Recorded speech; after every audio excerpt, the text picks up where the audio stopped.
Perkenalkan, saya Gris Sofia Barus dengan akhir INO 32147 di jurusan Teknik Industri. Saat ini saya magang di PT Mobilitas Digital Indonesia dan saya mengangkat studi kasus dari PT Mobilitas Digital Indonesia untuk capstone saya pada pagi hari ini. Nah, berikut ini merupakan pemaparan mengenai capstone saya, di mana saya mengangkat judul Web-Based Application for Optimization Route.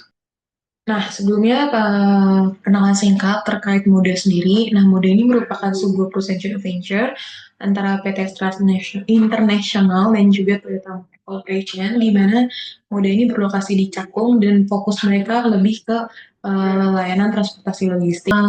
Saya mengangkat suatu permasalahan di PT Mobilitas Digital Indonesia itu di bagian delivery multi-drop. Delivery multi-drop ini merupakan suatu pengiriman. Proses pengiriman ini dilakukan dari satu gudang ke beberapa toko. Oleh karena itu, makanya disebut multi-drop. Nah, sedangkan toko-toko tersebut itu berada di beberapa kawasan. Di mana prosesnya sendiri itu ada 4 entitas, ada driver, security, admin receiving, checker, dan juga forklift operator, di mana itu ada 4 alur proses. Itu proses registrasi, proses muat, proses antri, proses muat, dan juga proses delivery. Di sini ya pasti dari awal proses registrasi, driver akan tiba di lokasi gudang, lalu dia akan melakukan proses registrasi bersama dengan security, dan dia akan mendapatkan tiketing masuk. Lalu ketika dia mendapatkan tiketing masuk, dia akan melakukan proses antri, di mana ketika proses antri ini dia akan memarkirkan unit kendaraan, yaitu adalah truk, pada lahan parkir yang disediakan oleh customer. Lalu dia akan melakukan pemrosesan berkas kepada tim admin receiving, dan di sini nanti driver baru akan bisa memasuki loading dock ketika tim admin receiving sudah memanggil driver jika memang sudah gilirannya seperti itu.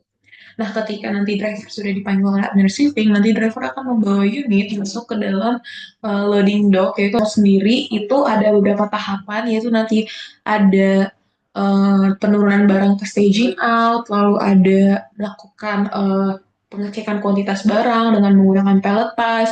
Lalu ketika barang sudah turun di staging out, driver harus melakukan grouping barang. Lalu setelah di grouping, driver akan melakukan wrapping barang. Nah, setelah di wrapping, driver baru akan melakukan mapping dan routing barang. Nah, mapping dan routing barang ini termasuk adalah melihat di mana lokasi toko, karena di situ ada alamat toko. Lalu dia akan melakukan routing toko mana yang seharusnya dia kunjungi terlebih dahulu. Karena toko yang akan dia kunjungi terlebih dahulu, maka barangnya akan berada di paling luar, yaitu dekat pintu. Lalu dia akan melakukan loading barang. Setelah proses loading barang kelar, dia akan melakukan dokumentasi pada tablet. Lalu tablet tersebut nantinya akan diserahkan ke tim admin receiving agar nanti dia bisa mendapatkan dokumen-dokumen lainnya yang nanti akan diberikan kepada customer-customer, yaitu toko-tokonya nantinya. Nah, setelah proses-proses berikut selesai, driver akan melakukan checking out kepada security, lalu dia bisa melakukan proses delivery ke toko-toko tersebut. Nah, selama saya magang di sini, selama 4 bulan, terdapat bahwasannya masih terdapat beberapa barang retur. Biasanya barang retur ini tuh disebabkan delivery dilakukan setelah jam operasional toko. Jadi driver baru tiba di satu toko, tapi sayangnya toko tersebut sudah tutup. Oleh karena itu, driver tidak bisa melakukan bongkar barang toko tersebut dan terpaksa barang tersebut harus dibalikan kepada customer. Yang dimana ini dapat merugikan perusahaan dari baik dari internal maupun eksternal. Nah, oleh karena itu, saya mengangkat kasus ini perlu dilakukan improvement. Saya mendefinisikan bahwasanya goal saya itu adalah pengiriman perusahaan dapat diselesaikan secara efektif dan efisien dengan meminimalkan biaya operasional kendaraan. Situasinya harusnya sistem pengiriman sudah optimal, adanya kepuasan pelanggan dan juga biaya operasionalnya minimal. Namun ternyata di situasi aktualnya pengiriman ternyata masih belum optimal dan juga masih ada beberapa barang yang dikembalikan ke gudang setiap bulannya. Lalu proses operasional sendiri belum efektif karena masih bergantung pada kemahiran dan juga pengalaman driver.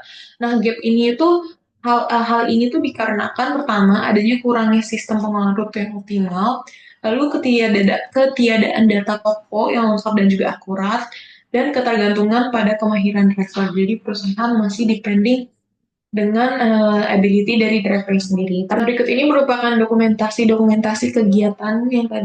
Nah, ini analisis saya, permasalahan ini berdasarkan latar belakang yang tadi, yang flow proses tadi, itu sebenarnya pain point-nya itu ada di titik seperti proses mapping dan routing, karena mapping dan routing tersendiri itu kan masih dilakukan berdasarkan kemahiran, pengalaman, dan juga sorry, uh, knowledge, pengetahuan driver. Nah, hal ini bisa menyebabkan kesalahan teknis karena mungkin dia karena mappingnya masih secara manual, dia tidak bisa melakukannya secara optimal dikarenakan mungkin adanya yang terlewat ataupun miss sedikit perhitungannya ataupun miss sedikit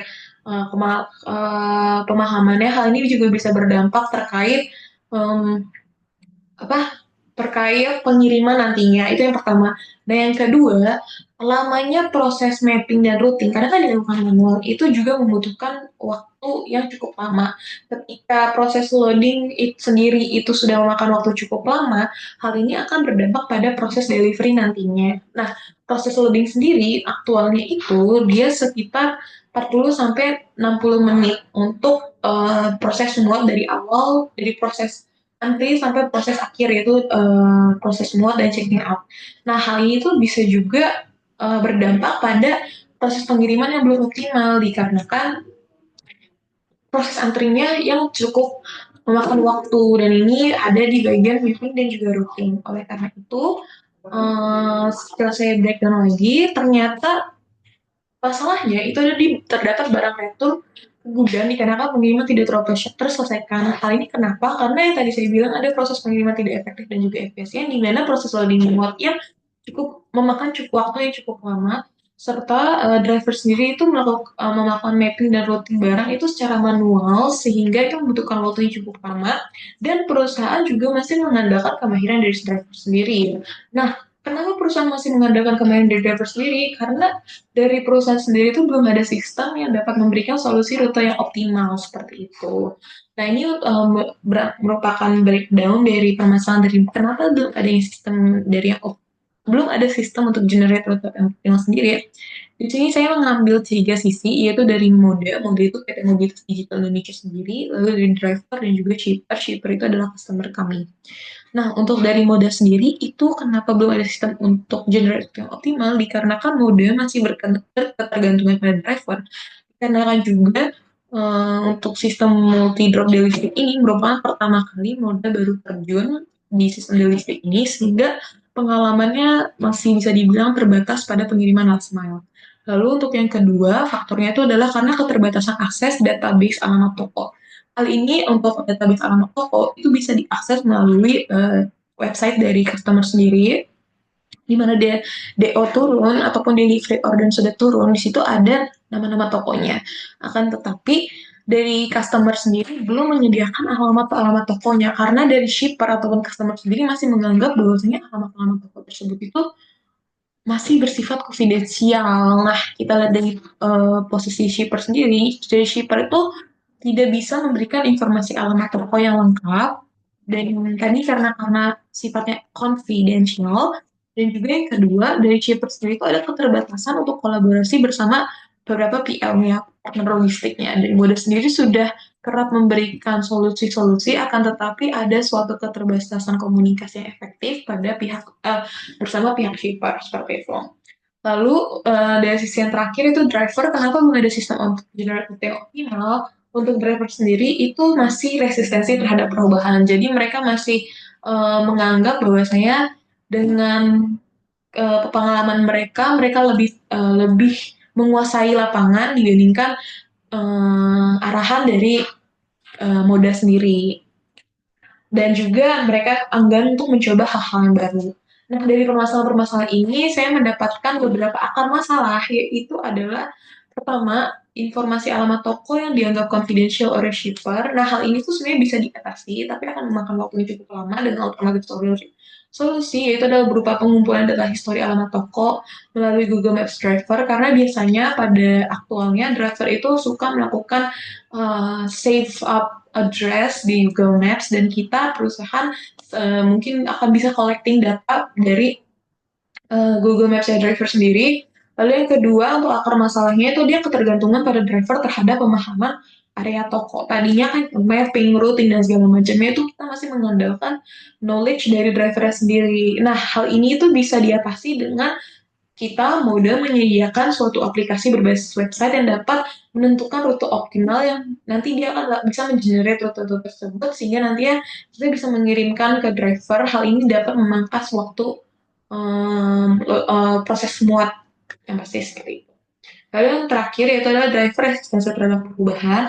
Untuk alternatif solusi ini bisa diatasi dengan membuat mandatory policy implementation, yaitu seperti suatu standar ataupun perintah yang harus diikuti oleh driver nantinya. Kalau tidak diikuti, maka bisa kena sanksi ataupun pelanggaran yang lainnya. Dan dilakukan juga training and awareness program untuk sistem multi-drop ini. Nah, untuk skenario satu dan juga untuk alternatif solusi satu dan juga 3 itu sebenarnya sudah dilakukan akan dilakukan oleh tim perusahaan saya, yaitu di bagian Departemen Supply and Demand untuk alternatif solusi satu dan Driver Management untuk alternatif solusi 3.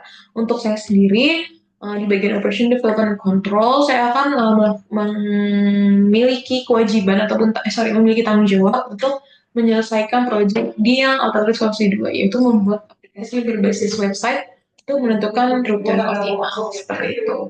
Untuk kesimpulan dari keseluruhannya, yang pertama penyebab utama dari masalah belum adanya sistem yang dapat memberikan solusi rute optimal. Sedangkan penyebab teknis lainnya itu sistem belum dirancang dikarenakan kendala dalam mengumpulkan nama dan alamat toko serta adanya resistensi terhadap perubahan dan didapatkan 3 skenario susulan, yaitu pengumpulan data toko, pembuatan aplikasi berbasis website, dan pembuatan MPI serta training progress seperti itu. Sekian presentasi dari saya. Mohon maaf atas kekurangannya. Terima kasih.